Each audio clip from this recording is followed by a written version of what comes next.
Hi, so here we are cooking in lockdown again. My name's Tom Cook. I'm executive chef at Smith and Wollensky restaurant in London. Today, a little bit different. We've got a collaboration coming up with a fruit and veg company called Smith and Brock.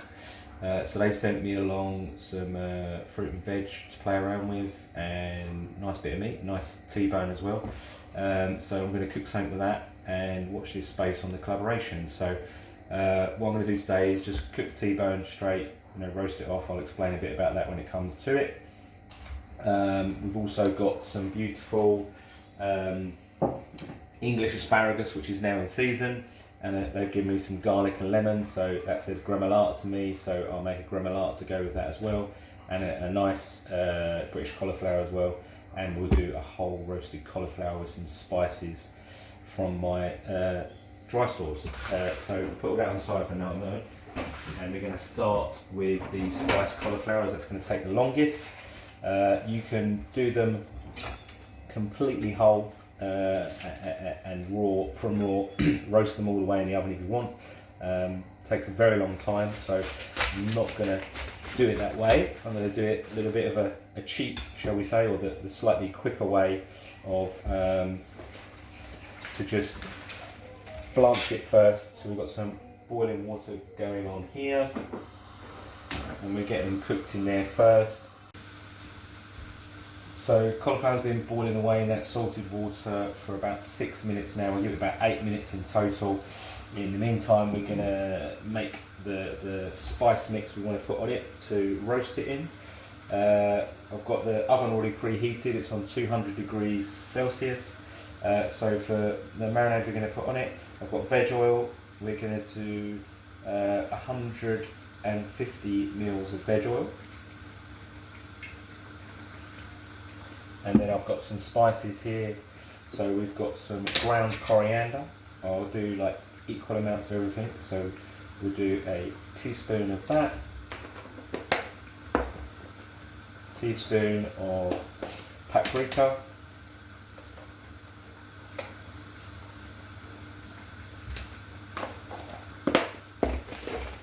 teaspoon of turmeric,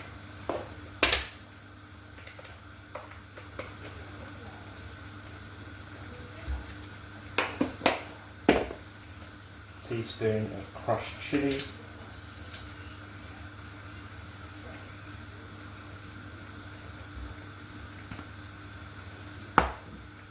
and I've got some fenugreek ground as well. I'm going to do a teaspoon of that, which is quite a nice spice that they use in curries and stuff, and I like.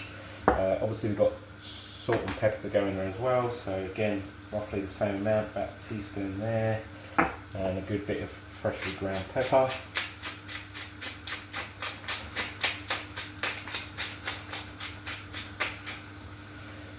Okay, so I think our cauliflower is good to come out. What we want to do is I'm going to drain it and leave it for about 5 minutes before we start the roasting off process, because otherwise there's going to be loads and loads of water inside it, so the water's going to be accumulated in there. So we're going to drain it in a colander in the sink, and then we'll come back to the roasting off part, okay? Okay, so that's about 5 minutes now of cauliflower. You still see it steaming away, it's still nice and hot.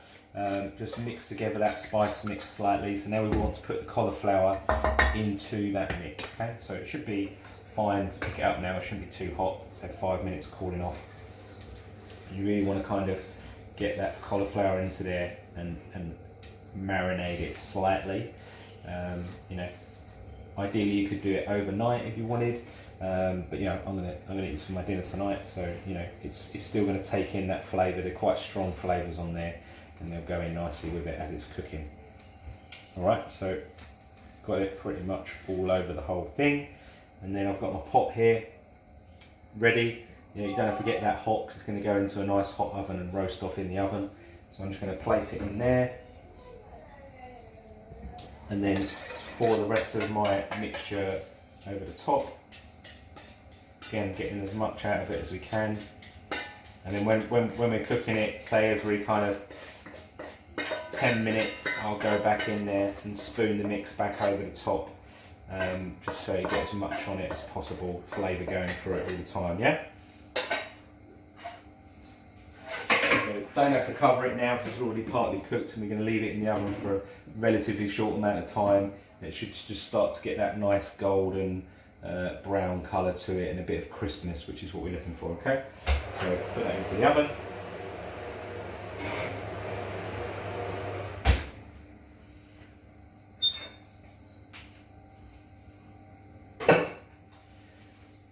And now we're going to come to the serious business of the steak. So this is a T-bone, given to me by Smith and Wollensky as well. So with steak cooking, obviously that's our forte at the restaurant. Big tips to do the steak properly. And it's quite a thick one. It's going to take quite a while to cook. So again, I'll put that through the oven, which is already preheated and on. You must have your steak out of the fridge, like one this size, I would say at least 20 minutes, if not half an hour, to let all of that meat all the way through to the centre warm up, come into like almost a room temperature, and it will cook much even, much better. You won't have to leave it in the oven so long and start colouring it too much all the way through. We want this to be, well, I want it to be medium rare. I mean, you can cook them how you want at home, but if we're going for a kind of perfect medium rare on this, then we don't want to overcook it. We want it to just stay in the oven. Once I've sealed it off in this grill pan, it's probably going to take around another, say, 4-5 minutes in the oven, potentially, and it'll be done. And again, that's 200 degrees Fahrenheit centigrade oven. So T-bone, for those people who don't know what it is, so you've got the name, you've got a T-shaped bone, obvious, and then on this side of it here, you've got the sirloin, and on this side of here, you've got the fillet. So it's actually very, very difficult to get perfectly right, because obviously this side of it, you've got a lot more meat than this side here. So, to get them both perfectly cooked is really, really tough thing to do, actually. But I'm just going to get my pan super, super hot. There's no oil in there at all. Just want to get it smoking hot. And once it is, then we're going to put the steak in there and get it searing off. We've got all this fat here on the edge. That will start rendering down, so there'll be some fat appearing in the pan and it'll start smoking away. I'll have to turn on my extraction, so it's going to be quite loud and you may not be able to hear me, but we'll see how we go. All we're going to do with this is salt and pepper it, sear it off into the oven, okay? So my pan should be pretty much there, so I'm going to start seasoning my steak. Got sea salt here, put a good amount of it on there, really big amount of meat.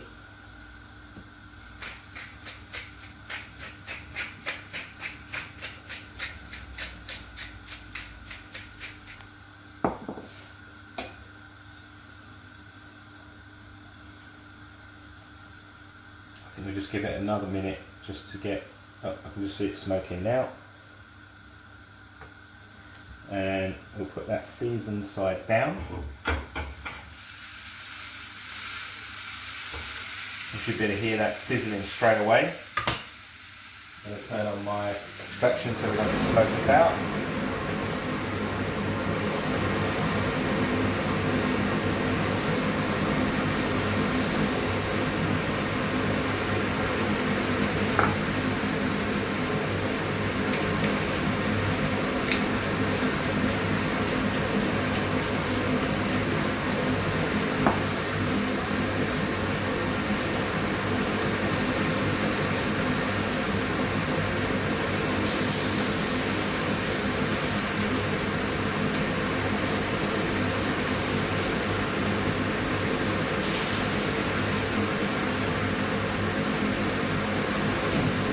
You don't want to move it around loads of times, it's starting to get colour. What I'm trying to do is get those nice grill marks on it. You could be doing this on a barbecue, you could even do it on a flat pan, doesn't matter. But you just want to leave it there to get that colour, whatever it is you're doing it on. Don't keep moving it. That's what a lot of people do with We don't want that to happen, otherwise you won't get that nice colour on the meat. You want to have a really good colour. That's flavour as well to get that colour on there, okay? Now I'm just going to turn it at 90 degrees. Then we're going to get the cross marking of the grill pan, okay?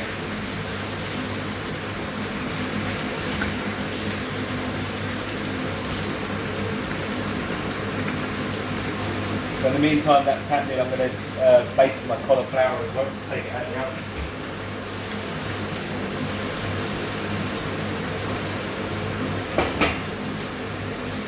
That's starting to smell amazing.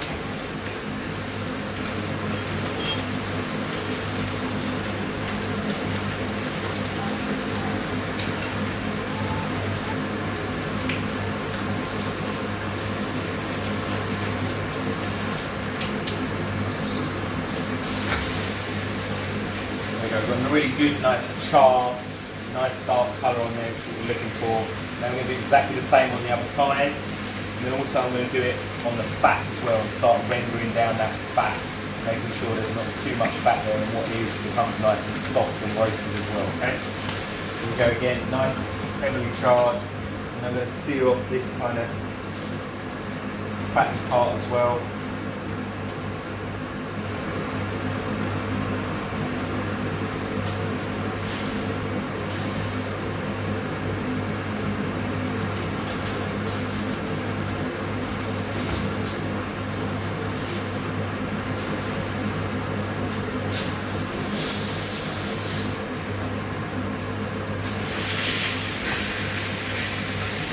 Okay, that's looking amazing.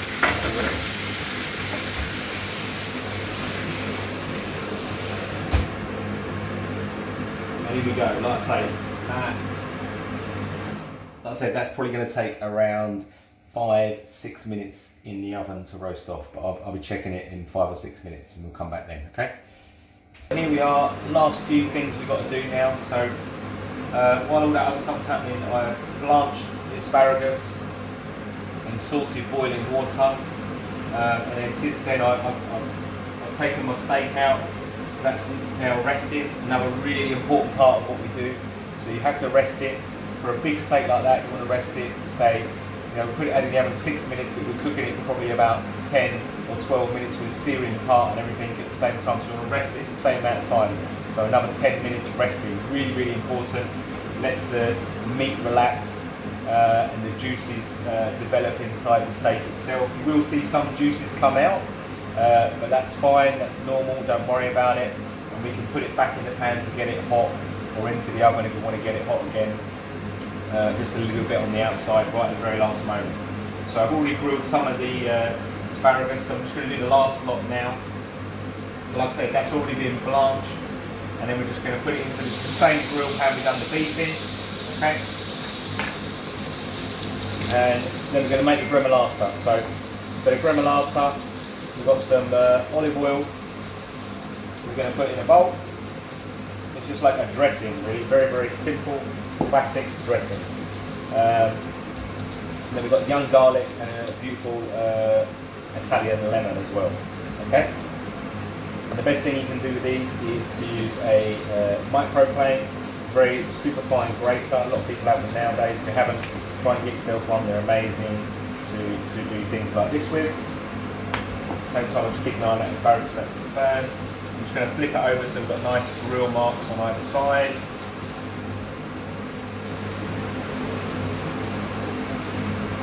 Another minute or so and that'll be ready.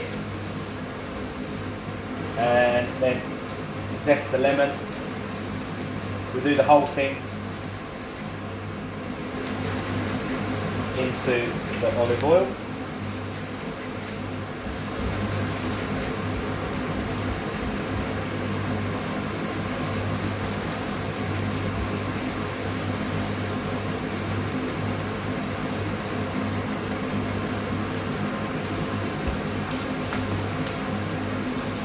Rub them asparagus out so they're not going to burn. Turn that pan off so it doesn't completely smoke us out. And then we do the same thing with the garlic. So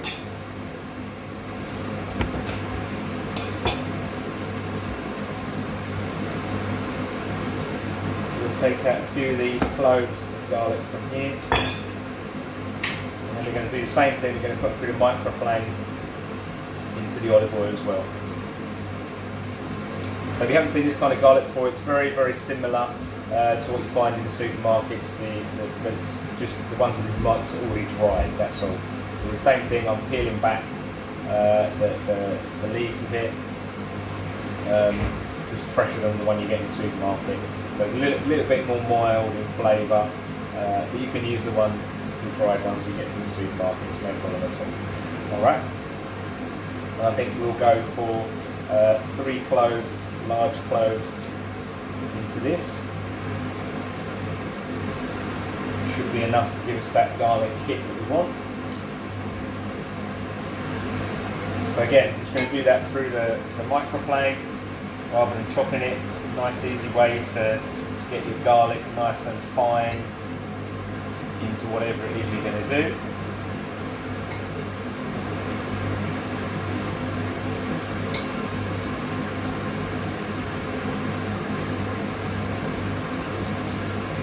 And then last thing, we're going to chop the parsley and add that to it. I've got 1 bunch of parsley using the flat leaf stuff.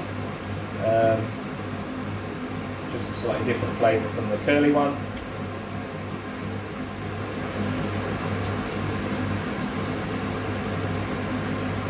That's that. We'll scrape all that off. It's unwasted. Get it in there.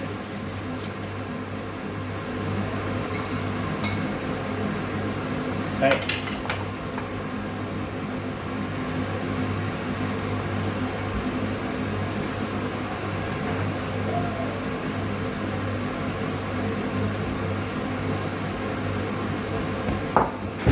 Parsley, like I say, 1 bunch, so from a supermarket, not from a veg supplier.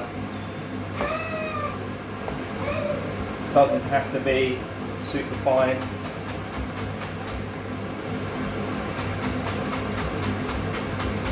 This is home cooking, so we can be a little bit rustic with what we're doing, and we don't have to spend quite so long doing it either.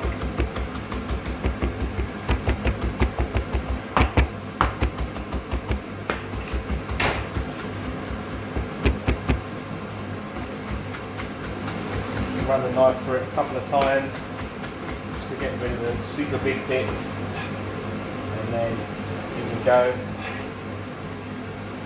into the bowl. Right, so it's pretty dry, so I'm just going to put a drizzle more of olive oil in that. And we're going to go salt and pepper as well, of course, as always.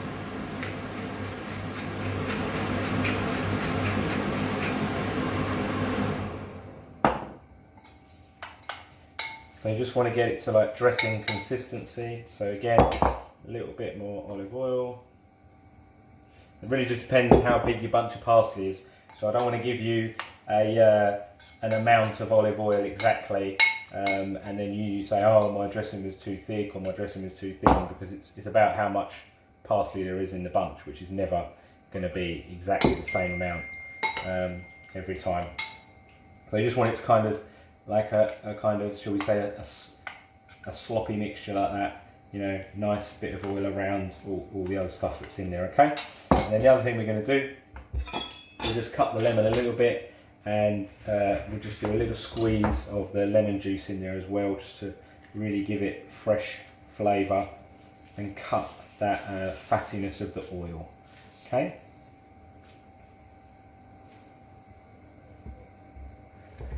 Again, mix that in.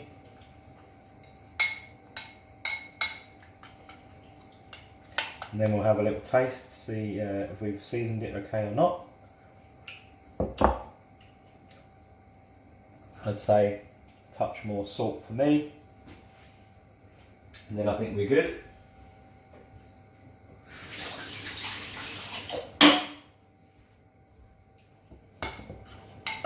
So this is going to go with the asparagus. So there's the asparagus that we grilled off. That's on the plate, all nicely charred already. And then we're just going to spoon this gremolata over the top of that. So gremolata, garlic, lemon zest, lemon juice, olive oil, parsley, done. Okay, so last step now. The cauliflower's been, like I said, in the oven for half an hour, so that's going to grab that out now. And that's beautifully coloured up, been basting it all the way. Smells absolutely amazing. Now, we've had the steak resting for like 10-12 minutes, somewhere around there. The meat softened up, so you've got that blood come out of it. I said, don't worry about it, that will happen. Depends if you're going to give it like someone the whole steak like this, or you're going to share it. We're going to be sharing it with my family, so we're going to take it off the bone. So just can go straight down the bone like that, come across from the bottom, take that sirloin off, and there we got really nice, beautiful red, right to the bone, lovely piece of meat. Okay, so that's it. We're going to take it to the table, share it between us all on the table, and enjoy our dinner. Okay, so this is the collaboration between Smith and Brock and Smith and Wollensky restaurant. My name's Tom Cook, executive chef of Smith and Wollensky. Enjoy, guys.